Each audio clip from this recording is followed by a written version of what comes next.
জুলাই আন্দোলনের সময় সাভারের আশুলিয়ায় 6 মরদেহ পোড়ানো সহ 7 জনকে হত্যার দায়ে মানবতাবিরোধী অপরাধের মামলায় সাবেক এমপি সাইফুল ইসলাম সহ 16 জনের বিরুদ্ধে 16তম দিনের সাক্ষ্য গ্রহণ শুরু হয়েছে। ট্রাইব্যুনাল 2-এর চেয়ারম্যান বিচারপতি নজরুল ইসলাম চৌধুরী নেতৃত্বাধীন 3 সদস্যের বিচারিক প্যানেলে 21তম সাক্ষীর সাক্ষ্য গ্রহণ চলছে। এই মামলার সাক্ষী হিসাবে সাক্ষ্য দেবেন 5 আগস্ট আশুলিয়ায় পুলিশের গুলিতে আহত মোহাম্মদ সানি মৃধা সোহান। মামলাটিতে মোট আসামি 16 জন। এদের মধ্যে 8 জনকে গ্রেপ্তার করা হয়েছে। বাকি 8 আসামি পলাতক রয়েছে। আসামিদের মধ্যে আশুলিয়া থানার সাবেক এসআই শেখ আফজালুল হক ট্রাইব্যুনালে দোষ স্বীকার করেছেন। সকালে গ্রেপ্তার থাকা 7 আসামিকে ট্রাইব্যুনালে হাজির করা হয়। আরও জানাতে ট্রাইব্যুনাল চত্বর থেকে যোগ দিচ্ছেন সহকর্মী সাজ্জাদ হোসেন। সাজ্জাদ, সাক্ষ্য গ্রহণ তো শুরু হয়েছে, আজকে কতজনের সাক্ষ্য নেওয়া হবে বিস্তারিত জানাবেন। আন্তর্জাতিক অপরাধ ট্রাইব্যুনালের সামনে আজকে কিন্তু যে গত 5ই আগস্ট যে জুলাই অভ্যুত্থানের সময় যখন সরকার পতন হয়, সেই সরকার পতনের দিন 5ই আগস্টে যখন একটি ছাত্র জনতার মিছিল নিয়ে আশুলিয়া থানার সামনে দিয়ে ছাত্র জনতা অতিক্রম করছিল, ঠিক সেই সময় মিছিলে কিন্তু পুলিশ গুলি করে এবং সেই গুলিতে নিহত হয় 7 জন। 7 জন নিহত হলেও কিন্তু একজন কিন্তু জীবিত ছিল।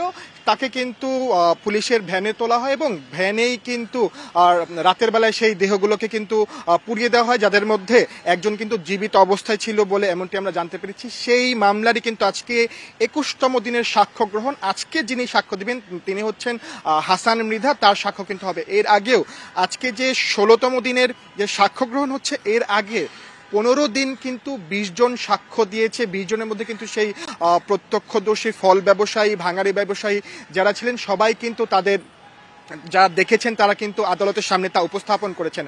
আজকে যে সাক্ষ্য গ্রহণ হবে, আন্তর্জাতিক অপরাধ ট্রাইব্যুনালের বিচারপতি যিনি আছেন প্রধান, তার নেতৃত্বে 3 সদস্যের যে বিচারিক প্যানেল আছে তারা কিন্তু সাক্ষ্য গ্রহণ করবে।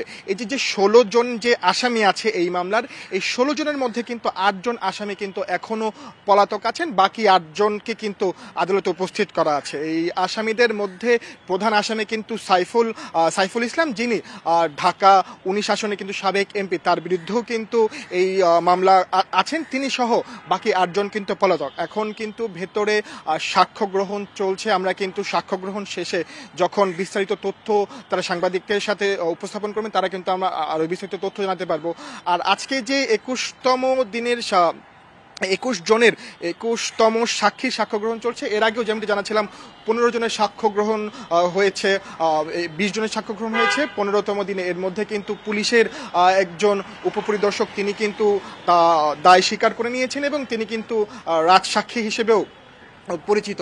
এই যে মামলাটি চলমান, এর আগেও একাধিক জন কিন্তু এই মামলার সাক্ষ্য দিয়েছে এবং সেটি কিন্তু রেকর্ড করা হয়েছে। এই ছিল আমার কাছে আন্তর্জাতিক অপরাধ ট্রাইব্যুনাল থেকে সাভার যে 6 জনকে পোড়ানোর যে মামলাটি, সেই মামলার সর্বশেষ তথ্য। ট্রাইব্যুনাল চত্বর থেকে জানাচ্ছেন সহকর্মী সাজ্জাদ হোসেন।